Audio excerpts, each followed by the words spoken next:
Good morning students. BSc part first inorganic chemistry में अपन ने last lecture में चारों क्वांटम नंबर्स को एक साथ एक टेबल के रूप में पढ़ा था कि यहाँ से कई प्रकार के क्वेश्चन सॉल्व किए जा सकते हैं। सेकेंड अपन ने शेप ऑफ ऑर्बिटल्स पढ़ लिया था। आज अपन स्टार्ट करने जा रहे हैं distribution of extra nuclear electrons.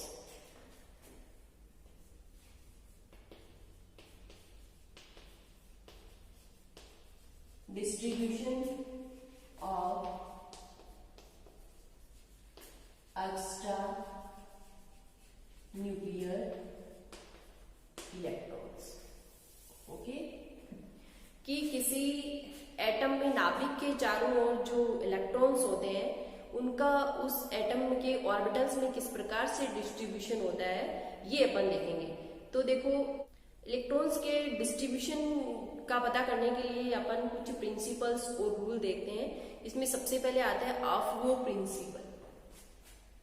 First क्या है? अफरोज प्रिंसिपल। देखो, अफरो प्रिंसिपल क्या कहता है कि एटम के ऑर्बिटल्स में इलेक्ट्रॉन्स के फिल करने का जो ऑर्डर होता है वो एनर्जी के इंक्रीजिंग ऑर्डर में होता है। यानी इलेक्ट्रॉन्स को अपन एनर्जी के बढ़ते हुए क्रम में फिल करते हैं, या ऐसे करें कि इलेक्ट्रॉन्स पहले उन ऑर्बिटल्स में फिल करते हैं जिनकी एनर्जी है वो लो होती है या कम होती है, और उसके बाद जैसे जैसे इलेक्ट्रॉन्स फिल करते जाएंगे वैसे वैसे ऑर्बिटल्स की एनर्जी वो इंक्रीज होती जाती है। ओके, पहले लोअर एनर्जी के ऑर्बिटल्स में इलेक्ट्रॉन फिल करेंगे, फिर हायर एनर्जी के ऑर्बिटल्स में इलेक्ट्रॉन्स वो फिल करते जाएंगे। तो देखो, ये जो अफरो प्रिंसिपल है इसमें भी कई अपन मूल नियम पढ़ते हैं, जिसमें सबसे पहला है पाउलीज एक्सक्लूजन प्रिंसिपल। सबसे पहला क्या है? पाउलीज एक्सक्लूजन प्रिंसिपल या कहते रूल, जो अपन पढ़ते हैं पाउली का अपवर्जन का सिद्धांत। देखो, इस सिद्धांत के अकॉर्डिंग क्या है कि किसी ऑर्बिटल या ऐसे करें कि किसी भी एटम में दो इलेक्ट्रॉन की चारों क्वांटम नंबर है वो सेम नहीं हो सकती। किन्हीं भी दो इलेक्ट्रॉन्स की चारों क्वांटम नंबर है वो सेम नहीं हो सकती है। चाहे सारे इलेक्ट्रॉन्स का सब कुछ सेम हो, फिर भी उनकी जो लास्ट में स्पिन होती है वो क्या हो जाती है? अपोजिट होती है। यानी किन्हीं भी दो इलेक्ट्रॉन्स की चारों क्वांटम नंबर है वो सेम नहीं होती हैं। चाहे उनकी स्पिन ही अपोजिट हो तो उनकी क्वांटम नंबर क्या हो जाएगी? अलग हो जाएगी। या ऐसे कह दें कि एक कक्षक में दो इलेक्ट्रॉन की जो स्पिन है वो क्या होती है? अपोजिट होती है। ओके, सेकेंड आता है हूम्स multiplicity rule. हूम्स multiplicity rule, Hund का अधिकतम बहुलकता का सिद्धांत। Okay, हूम्स multiplicity rule. देखो, हूम्स मल्टीप्लिसिटी रूल क्या है कि अगर किसी एटम में सेम एनर्जी के ऑर्बिटल्स प्रेजेंट हो, सेम एनर्जी के ऑर्बिटल्स प्रेजेंट हो तो इलेक्ट्रॉन पहले एक एक करके उनमें भरेंगे, और फिर जब सेम एनर्जी के ऑर्बिटल्स नहीं बचेंगे वैकेंट, तब उनकी पेयरिंग होना शुरू होगी। जैसे देखो, बात करें अपन कार्बन की, ले लें कार्बन का इलेक्ट्रॉनिक कॉन्फ़िगरेशन अपन लिखते हैं 6 नंबर पे आता है। एटॉमिक नंबर कितना है? 6, 1s2 2s2 2p2। अब ये जो p है इसमें 3 ऑर्बिटल अपन देखते हैं। एक होता है px, एक होता है py, एक होता है pz। तीनों की एनर्जी क्या है? सेम है।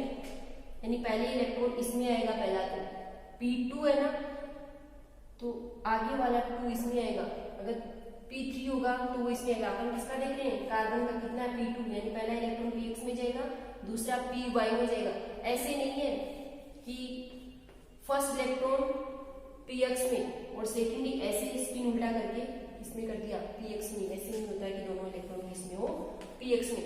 तो वुंड का मल्टीप्लिसिटी रूल क्या कहता है कि जब अपने पास सेम एनर्जी के ऑर्बिटल्स वेकेंट है तो इलेक्ट्रॉन उन्हीं में फिल करे जाएंगे एक एक करके। और जब सेम एनर्जी के ऑर्बिटल्स में कोई वेकेंट नहीं बचेगा तब जाके पेयरिंग होना शुरू होगी। जैसे अपन ले लें यहाँ पर ऑक्सीजन ले लें, ऑक्सीजन का क्या होता है 1s2 8 नंबर पे आती है 2p4, यानी p में कितने इलेक्ट्रॉन है 4 इलेक्ट्रॉन। ये px, ये py और ये pz 4 है। तो पहले देखो सेम एनर्जी के ऑर्बिटल्स में एक एक भरेंगे 1 2 3, तीनों ऑर्बिटल्स में एक एक फिल हो गया। अब जबकि इलेक्ट्रॉन कितने 4 है, अब जो चौथा इलेक्ट्रॉन आएगा वो किस में आएगा, इसमें आएगा, यानी अब पेयरिंग होना शुरू हो जाएगी। स्पिन कैसी रहेगी, अपोजिट रहेगी। तो फर्स्ट अपन ने देखा है आपको प्रिंसिपल क्या कहता है कि इलेक्ट्रॉन्स के फिल करने का जो ऑर्डर होता है वो ऊर्जा के इंक्रीजिंग ऑर्डर बढ़ते हुए क्रम में होता है। तो इसमें अपन कई रूल पढ़ रहे हैं। फर्स्ट है पाउलीज एक्सक्लूजन प्रिंसिपल। पाउली क्या बताता है कि किसी एटम में एक ऑर्बिटल ऐसे कह दें कि किन्हीं भी दो इलेक्ट्रॉन के लिए चारों क्वांटम नंबर है वो सेम नहीं होती हैं, चाहे उनकी 3 क्वांटम नंबर या सब कुछ समान हो, फिर भी लास्ट में स्पिन क्या रह जाएगी, अपोजिट हो जाएगी। ओके, एक ऑर्बिटल में जो 2 इलेक्ट्रॉन भरे जाते हैं उनकी स्पिन क्या होती है, अपोजिट होती है। सेकेंड है Hund's multiplicity rule. Hund's multiplicity rule क्या कहता है कि जब तक अपने पास सेम एनर्जी के वैकेंट ऑर्बिटल्स हैं तो इलेक्ट्रॉन पहले उनमें फिल करे जाएंगे, और जब सेम एनर्जी के वैकेंट ऑर्बिटल्स नहीं रहेंगे तब उनकी पेयरिंग होना शुरू होगी। ओके, थर्ड आता है N+L रूल।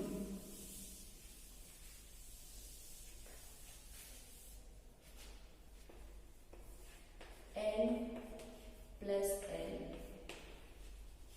रूल। ओके, ये एटम्स में इलेक्ट्रॉन्स के बढ़ने का एनर्जी के अकॉर्डिंग है। ये रूल किसने दिया था, आफबो ने दिया था कि जब इलेक्ट्रॉन्स को अपन ऑर्बिटल्स में फिल करेंगे तो N+L रूल के अकॉर्डिंग फिल करेंगे। जिनके लिए N+L की वैल्यू है वो कम होगी या लोअर होगी, पहले इलेक्ट्रॉन्स उनमें भरे जाएंगे, और जिनके लिए N+L की वैल्यू ज्यादा होगी फिर इलेक्ट्रॉन उनमें फिल करे जाएंगे। एक तो बात हुई ये। दूसरी है, अगर किन्हीं 2 ऑर्बिटल्स के लिए N+L की वैल्यू मान लो क्या हो, सेम हो, तो उस कंडीशन में अपन इलेक्ट्रॉन्स और कौन से ऑर्बिटल्स में फिल करेंगे। तो वहां ध्यान रखना, जिनके लिए N की वैल्यू कम होगी पहले इलेक्ट्रॉन्स उनमें फिल करेंगे। एक बात फिर से सुन लो कि N+L रूल क्या कहता है कि इलेक्ट्रॉन्स पहले उन ऑर्बिटल्स में फिल करे जाएंगे जिनके लिए N+L की वैल्यू क्या हो, कम हो। अब आगे कह रहे हैं कि मान लो कि 2 ऑर्बिटल्स के लिए N और L की वैल्यू क्या हो, सेम हो, तो उस कंडीशन में इलेक्ट्रॉन कौन से ऑर्बिटल में फिल करेंगे, तो उस कंडीशन में अपन इलेक्ट्रॉन उस ऑर्बिटल में फिल करेंगे जिसके लिए N की वैल्यू क्या हो, कम हो। देखो जैसे एग्जांपल ले लें अपन, एक तो है 3d और दूसरा है 4s। n यहाँ पर प्रिंसिपल क्वांटम नंबर जो पहले लिखा होता है, यानी 3d के लिए n कितना है 3, और l की वैल्यू उस दिन अपन ने देखा था स्मूथन या दिगंसी क्वांटम नंबर l = 0 किसके लिए होता है, s के लिए 1 होता है, p के लिए 2 होता है, d के लिए 3 होता है, f के लिए तो 3d है। तो 3d के लिए n की वैल्यू 3 होगी और l की वैल्यू d के लिए कितनी होगी, l की वैल्यू d के लिए कितनी होगी, 2 होगी। तो 3 + 2 कितना आ गया टोटल 5। ऐसे ही 4s के लिए n की वैल्यू कितनी है 4, s के लिए l की वैल्यू कितनी होती है 0, टोटल कितना आ गया 4।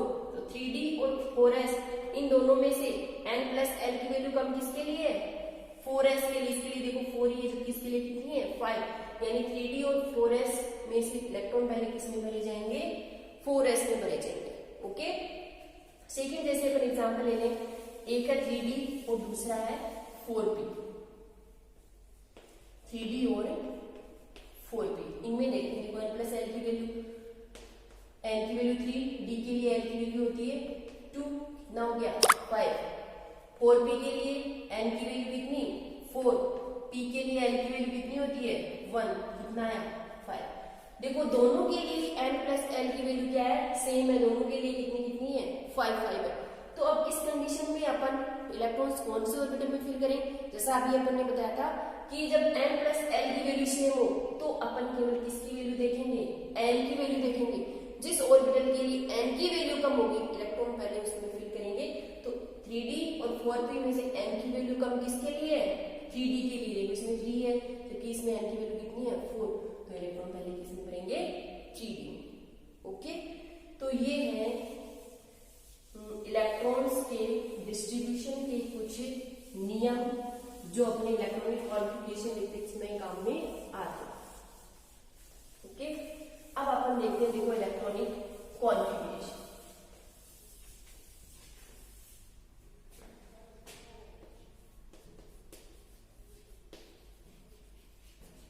इलेक्ट्रॉनिक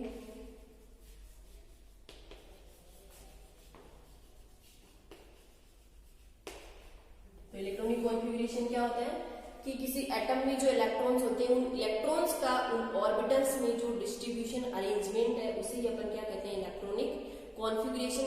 इलेक्ट्रॉनिक कॉन्फ़िगरेशन एक तो देखो सिंबल के अकॉर्डिंग लिखा जाता है कि सिंबल, फिर ऊपर अपन इलेक्ट्रॉन्स के नंबर लिख दें, दूसरा अपन उन्हें बॉक्स में दिखाएं।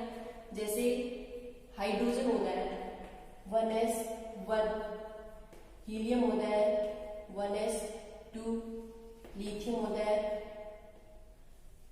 1s2 2s1, बेरिलियम होता है 1s2 2s2, बोरोन होता है 1s2 2s2 2p1, carbon 1s2 2s2 2p2, nitrogen में 1s2 2s2 2p3, ऐसे करके। ठीक है, यहाँ पर ये जो सिंबल के ऊपर जो लिखा हुआ है 1 2, ये क्या दिखा रहे हैं, ये इलेक्ट्रॉन्स की नंबर दिखा रहे हैं।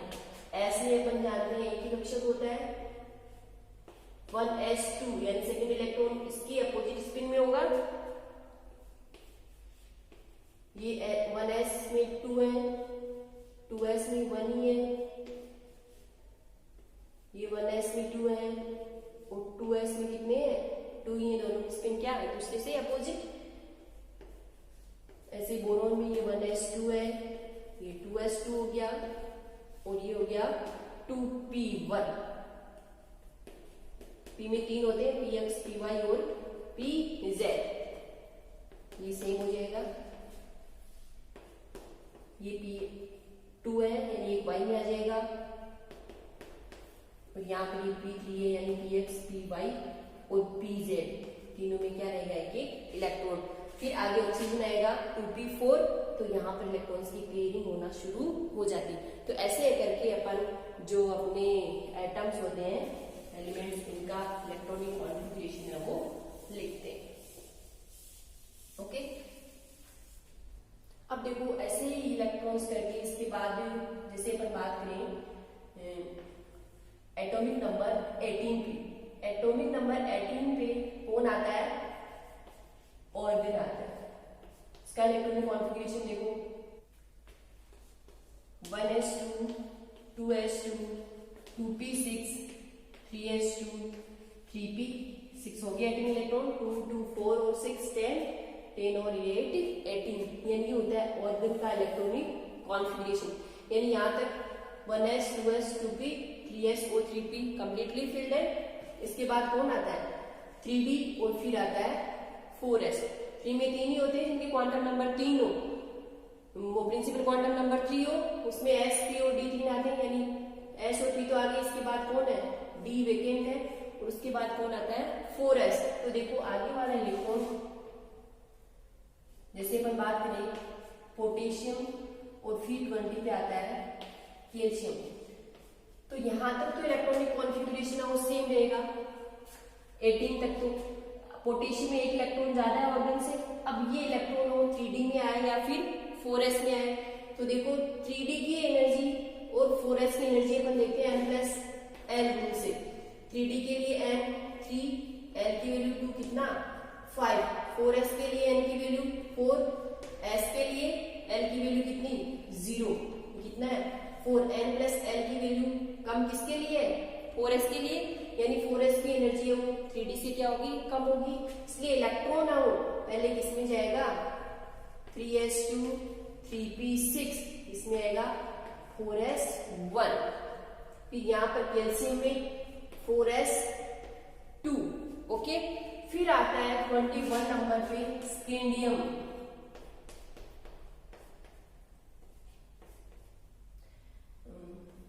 22 पे टाइटेनियम और 23 पे है वेनेडियम, 24 पे है क्रोमियम, 25 पे है मैग्नीज। ओके, अब देखो स्कैंडियम में क्या होगा कि यहां तक तो सेम रहेगा, 1s2, 2s2, 2p6, 3s2, 3p6, 4s2, यहां तक तो। अब देखो बीच में जो 3d रह गए ना, अब इलेक्ट्रॉन किसमें आएंगे, 3d में बढ़ना शुरू होंगे, तो कितना आएगा 3d1, 4s2 टाइटेनियम के लिए, 3d2, 4s2 वेनेडियम के लिए, 3d3, 4s2 और क्रोमियम के लिए कितना 3d4, 4s2। ये होना चाहिए ना कि इलेक्ट्रॉन हो, s तो कंप्लीटली फिल्ड है, इलेक्ट्रॉन फोर्थ इलेक्ट्रॉन जाएगा वो डी में ही आएगा, लेकिन ऐसा नहीं होता है। क्रोमियम के लिए क्या पढ़ते हैं पर इसका इलेक्ट्रॉनिक कॉन्फ़िगरेशन क्या लिखा होता है 3d5, 4s1।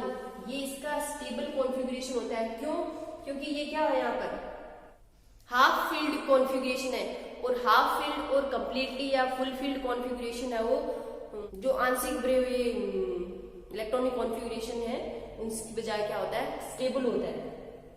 3d5, 4s1, क्योंकि इस कंडीशन में क्या है, डी में कितने होते हैं, देखो 5 होते हैं ना, 3d5 यानी ये क्या है, हाफ फील्ड है। s में कितना होता है, 1 ही होता है, 1 में 1 है, यानी दोनों ही क्या है, 3d और 4s हाफ फील्ड है, इसलिए ये क्या होता है, यहाँ पर स्टेबल कॉन्फ़िगरेशन होता है। और हाफ फील्ड और completely full field electronic configuration और मोस्ट स्टेबल होते हैं। क्यों? क्योंकि यहाँ पर क्या होता है, जो इलेक्ट्रॉन्स का डिस्ट्रीब्यूशन होता है वो क्या होता है, सिमेट्रिकल होता है। ओके, इसके आगे का पार्ट अपन नेक्स्ट क्लास में देखेंगे।